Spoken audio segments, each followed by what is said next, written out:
আছেন আপনারা, আশা করি সকলেই ভালো আছেন। তো আজকে এমন একটা ইন্টারেস্টিং বিষয় নিয়ে এখানে কথা বলতে যাচ্ছি। এই যে আমাদের সাথে একটা ভাই আছে। তো এই ভাই মাত্র 20 সেকেন্ডে 64টা জেলার নাম খুব তাড়াতাড়ি বলে দিবে। তো এটা আমি বিশ্বাস করতে পারছি না। এখন ভাই সাথে আছে, তো ভাই আপনার পরিচয়টা একটু দিবেন। হ্যাঁ, আমার নাম জাবির হোসেন ময়ান। আমি হরিরামপুর এলাকায় থাকি, থানা মুক্তাগাছা, জেলা ময়মনসিংহ। আর পড়াশোনা করতেছি preliminary to master, Mymensingh Ananda Mohan college. তো আচ্ছা ভাই, তাহলে আপনার এই গল্পের শুরুটা একটু শুনতে চাচ্ছি। শুরু থেকে একটু বলবেন যে এটা কিভাবে আর কি আপনি সম্ভব করলেন, একটু বলেন।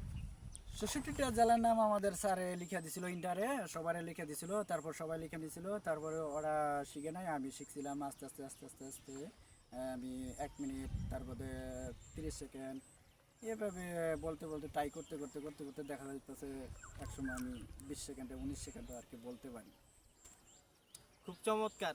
এটা যে আপনি বলতে পারেন, আপনার কি মনে হয় এটা বাংলাদেশে আর কেউ বলছে বা বলে আপনার এই রেকর্ডটা ভেঙে ফেলেছে? তো আমি জানি না, সেটা আল্লাহকে জানে। আমি যে বলতে পারি এইটুকু জানি, আর কেউ পারেনি না পারে এটা আমি বলতে পারি না। তাহলে ভিউয়ার্স, তো দেরি না করে ভাইয়ের মুখ থেকে আমরা 64টা জেলার নাম মাত্র 20 সেকেন্ডে দেখি বলতে পারে কিনা। আর আমি টাইম ওয়াচ ধরবো, তো এখানে টাইম কাউন্ট হতে থাকবে আর দেখবো ভাই বলতে পারে কিনা মাত্র 20 সেকেন্ডে 64টা জেলার নাম। তো শুরু করা যাক। ভাই আপনি কি প্রস্তুত? হ্যাঁ, বস্তু। আচ্ছা, তাহলে আমি এই হাতে আমি টাইম ওয়াচ ধরলাম, তো আপনি বলবেন। আর আপনার জন্য শুভকামনা রইল। তো শুরু করা যাক নাকি? হ্যাঁ, হ্যাঁ, 1 2 3। ঢাকা, নারায়ণগঞ্জ, মুন্সিগঞ্জ, মানিকগঞ্জ, নরসিংদী, গাজীপুর, কিশোরগঞ্জ, মাদারীপুর, ফতুল্লা, মাদারীপুর, সৈয়দপুর, রাজবাড়ী, রাজশাহী, চাঁপাই, নবাবগঞ্জ, জয়পুরহাট, নওগাঁ, পাবনা, বগুড়া, দিনাজপুর, গাজীপুর, কুড়িগ্রাম, নীলফামারী, নারায়ণগঞ্জ, হাটহাজারী, পঞ্চগড়, খুলনা, বাগেরহাট, সাতক্ষীরা, মিরপুর, চন্দ্রকোনা, যশোর, কুষ্টিয়া, ঝিনাইদহ, বরিশাল, পটুয়াখালী, পিরোজপুর, বরগুনা, তালুকটি, ভোলা, চট্টগ্রাম, কক্সবাজার, বান্দরবান, খাগড়াছড়ি, রাঙ্গামাটি, কুমিল্লা, ভ্রমণবাড়ি, লক্ষ্মীপুর, চাঁদপুর, নোয়াখালী, ফেনী, শিলং, হবিগঞ্জ, মৌলভীবাজার, ময়মনসিংহ, নেত্রকোনা, জামালপুর, শেরপুর। হ্যাঁ, বাহ বাহ বাহ, খুব সুন্দর। মাত্র 20 সেকেন্ডে কিন্তু নামটা বলে বলে দিয়েছে। তো এই 20 সেকেন্ডে আপনি কিভাবে সম্ভব, এটা কিভাবে সম্ভব করলেন ভাই? আমার তো বিশ্বাস হচ্ছে না। হ্যাঁ, আমি চেষ্টা করছি, বারবার চেষ্টা করছি, প্রতিদিন আমি ট্রাই করছি, দেখি আমি 20 সেকেন্ডে বলতে পারি নাকি। এরকম রাস্তা দিয়ে যাইতাম, তারপরে পড়ার সময় পড়তাম, বলতাম আর কি, ট্রাই করতাম, পরে পারছি আমি আস্তে আস্তে।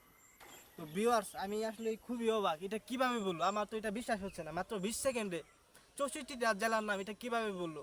আর আপনার কি মনে হয় এইটা, এই আপনার যে একটা ট্যালেন্ট, এটা কি আপনি যে আজকে একটি চ্যালেঞ্জিং ব্যাপার, এটা আর কি আপনি কেউ কি এই চ্যালেঞ্জিং ব্যাপারটা আপনার সাথে পুরো দিয়ে যেতে পারবে? সেটা আমি বলতে পারতাছি না। মানুষকে তো অনেকেই, মানুষকে তো অবশ্যই জ্ঞান দিছে, আমার তো হয়তো ভালো পারতেও পারে। সেটা তো আমি ভিউয়ার্স, ভাই কিন্তু 20 সেকেন্ডে বলে দিয়েছে, সে এই চ্যালেঞ্জিং ব্যাপারটা সম্পূর্ণ করে দিয়েছে। তো গাইস, তো আপনারা ভালো জিনিস ভাইরাল করে না, এটাই হলো আপনাদের সমস্যা। তো বাইরে একটা ট্যালেন্ট সচরাচর কারো মাঝে নিয়েই কিন্তু, তবে আপনারা উল্টাপাল্টা জিনিস ভাইরাল করে দেন, কিন্তু ভালো জিনিস ভাইরাল করতে পারেন না। তো ভাই, আপনারা এই ভিডিওটা বেশি বেশি শেয়ার করে দিবেন, লাইক কমেন্ট করে দিবেন, আর ভাইয়ের জন্য দোয়া করবেন, আমাদের জন্য দোয়া করবেন। তো আল্লাহ হাফেজ, সবাই ভালো থাকবেন।